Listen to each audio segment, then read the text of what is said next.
Sabi po sa inyong website, your voice is fresh, bold, and patriotic. It's an old fight, yung pinaglalaban po nyo. Ano po yung inaalay nyo na bago?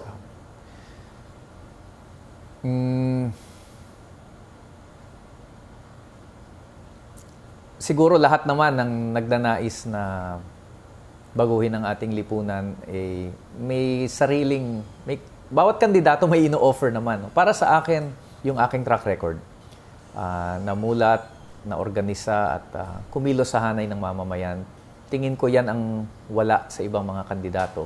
And I am very proud to say that I have maintained my integrity at yung malinis na pangalan na binigay sa akin ng aking magulang. Kayo lang po ba ang may integridad ngayon? Hindi ko sasabihin na ako lang ang may ipinaglaban, na ako lang ang may malinis na pangalan.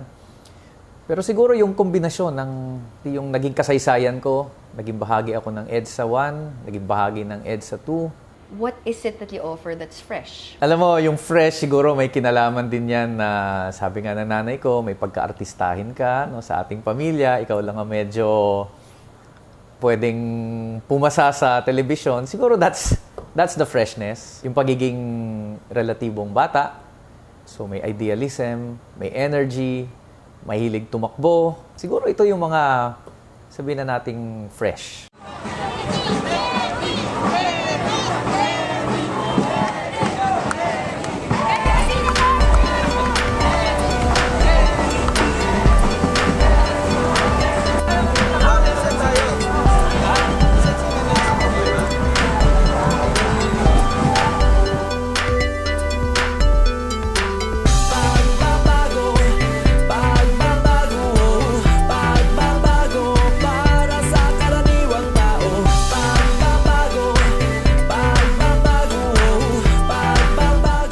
Talagang kapansin-pansin na walang nagdadala ng issue ng mga karaniwang tao sa Senado. Sa akin, kailangan yung taong yan, hindi lang familiar sa mga issue ng karaniwang tao, but a person who has been heavily involved in their struggles. Hindi naman sa pagbubuhat ng sariling bangko, pero bilang aktivista, yan naman kasi yung naging orientation ko ever since. And of course, ako rin naman dahil nanggaling ako sa isang karaniwang pamilya, tumira ako sa isang lugar na mga katabi namin ay mga squatters, and I have been exposed nung ako yung nasa UP sa mga issues ng iba't ibang mga sektor. Yung mga kapwa-kandidato ko sa Senado ngayon, marami sa kanila mga kamag-anak din ng dating senador at ng mga incumbent senators. At siguro ngayon ang panahon na naintindihan na ng taong bayan na hindi pwedeng palagi na lang mga elitista at mga makakapangyarihang tao ang nasa pwesto. Kayo po nakapag-aral, nakakakain naman ng maayos, mga anak nyo nag-aaral rin. Compared to a large part of the country, you're pretty lucky. Tama yan. So, bakit po kayo hindi matatawag na elitista? Ano po ba yung standards that define ang isang sinasabi po nyong elitista? Ako kasi meron akong conscious choice na talagang makisalamuha at makasama sa mamamayan, sa masa, sa kanilang pakikibaka. May mga lumabas po na report na may mga suporta po sa inyo na kinikilala rin po ng iba ng mga elitista. Meron ho kaming mga matagal ng katrabaho na tumatakbo rin sa pagkasenador sa ngayon. Tingin ko walang mali na kami ay magtulungan dahil meron naman tayong mahabang pinagsasamahan. So that would include Congresswoman Villar, sila Senador Legarda at Escudero, at si Coco Pimentel, pati po si Grace po. At bagamat sila ay galing definitely sa hanay ng mga elitista, hindi naman yun ang hindi yun lang ang usapin. No? Meron tayong mga pinagsasamahang mga issue at advokasya. So, elitista po ba sila o hindi? Well, definitely elitista. No, pero hindi naman natin kinokondem ang lahat ng elitista. No, dahil ang isang tao hindi lang naman isang bagay ang tinitingnan natin. Tinitingnan natin ang tao sa pangkabuuan. Ngayon na ang panahon upang tayo'y magkaisa. Wag na wag kang mag-alangan, Pilipino, tara na. Ano po ang masasabi nyo sa laban ng CPP-NPA? Ito ho ay mas matanda pa sa akin, itong pakikibakang ito. Pero sa tingin ko hanggat hindi na-address yung legitimate roots, no, yung ugat ng labanang ito, hindi matatapos. Kung yung roots po legitimate, yung paraan po ba justified? Nirerespeto ko yung kanilang opsyon na humawak ng armas. Pero sa bahagi ko, ako ay kumikilos sa parliamentary struggle. Sino po mas mabuting pangulo? Aquino po o Arroyo? Lamang si Aquino dahil ilang taon pa lang siya. Si Arroyo, 9 na taon na pagkasira ng ating bansa at ng ating institusyon na nangyari. Pero again, kung titinan kasi natin yung mga patakaran, halos ginagaya lang naman ni Aquino yung ginawa ni Arroyo. Yung pagsasawalang bahala ng mga human rights violations, yun din ang nakita natin sa panahon ni Arroyo. Pero alam mo, sa human rights kasi, it's not a matter of counting dead bodies na sabihin natin mas mabuti dito, 1 lang yung namatay, dito 10 yung namatay. The fact na may namatay, masama na yun. At hindi na dapat nangyayari. Sabi rin po nyo sa statement po nyo that you will hold the CPP-NPA accountable and demand proper collective action in any situation that they violate human rights, the same as we demanded of the military. Noong Enero po, isang pulis po ang namatay at 8 sibilyan. Inadmit po yan ng NPA. Yes. Pero sinabi po nila, wala po silang plano na iharap yung mga taong responsable. Ano po masasabi po niyo doon? Hindi ako umaasa yung mga nagkamali, isusurrender nila sa Philippine authorities.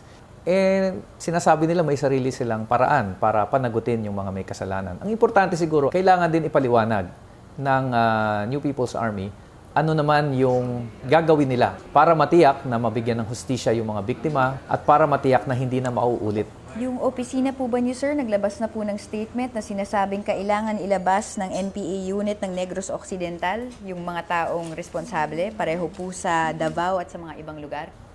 Ang kaibahan kasi, inamin na may sariling paraan silang gagawin yan. At hindi ko inaasahan at hindi ako mananawagan na sila ay magpa-aresto sa otoridad ng Pilipinas. Nakita natin na kinakausap nila yung mga biktima, nakikipag-ayos sila. That is already a positive thing. Mas madalas, yung mga state security forces ang hindi umaamin at hindi nabibigyan ng hustisya ang mga biktima. Pag meron po mga biktima ang state security, nananawagan po ang bayan muna na humarap po sa korte ang mga responsable. Sinasabi po nyo, enough na yung justice na binibigay ng NPA. Pero sila po nagde-determine nun. Paano po yung mga pamilyang nagsasabing wala kaming hustisya? Hindi. Kaya nga ang sinasabi natin, kailangan matiyak ng mga nasa kabilang panig na mabibigyan nila at masasatisfy nila yung panawagan ng mga biktima in their own way. Bilang miyembro po ng Kongreso ng Republika ng Pilipinas na gumagawa ng mga batas ng Republika ng Pilipinas, palagay po ba nyo dapat nila ilabas yung mga tao na to? Ang sinasabi ko nga, hindi pwede at hindi aari na yung isang panig ay magpapailalim sa kabilang panig. For those who are involved in the armed struggle, hindi yan applicable because they do not recognize. We hold them accountable to their own systems. Do you recognize, sir, the political authority of the Republic of the Philippines? Definitely. Do you recognize it the same way you are recognizing the political authority of the CPP-NPA? No. Since you're in the defense of human rights and the victims, is it sufficient yung korte ng NPA to satisfy the civilians who have died? Ang bottom line dyan is that the families and their victims should be satisfied. Kung hindi satisfied ang biktima, hindi katanggap-tanggap yan. Sinasabi po nyo ngayon na walang magagawa kung sabihin yung mag-surrender, na may sarili silang batas, at ang importante naman is that yung mga biktima satisfied. Yes. On both sides yan. On both sides. Granting po right now that the victims claim to be unsatisfied. Ano po ang plano nyong gawin para po ma-fulfill nyo yung pangako nyo na magkaroon ng totoong hustisya? Alam mo, all we can really do is to appeal. Bigyan ng hustisya yung mga biktima. No, and ensure na hindi na nga ito mauulit. Dahil walang nakapipigil sa ating kailang isang pagmulan sama-sama sa isang hangat. Natatakot po ba kayo, sir, sa eleksyon? Hindi naman tayo natatakot. Ang eleksyon para sa akin ay isang malaking hamon. Hindi sa natatakot ako ay natcha-challenge. Gumagawa tayo ng kasaysayan. First time na may isang progresibo, sabihin na nating kaliwang kandidato na tumatakbo at may posibilidad na manalo sa Senado. So malaking hamon yan at malaking karangalan din para sa akin. Walang dahilan na ako'y matakot. May pag-asa po ba kayong manalo? Tingin ko naman, sa nagiging reaksyon po ng ating mga mamamayan kapag ako ay nag-iikot at nakikipag-usap sa kanila, mainit ang kanilang pagtanggap. Nakakataba ng puso na kahit papaano, mukhang nakakaabot naman sa kanila yung ating mensahe ng pagbabago.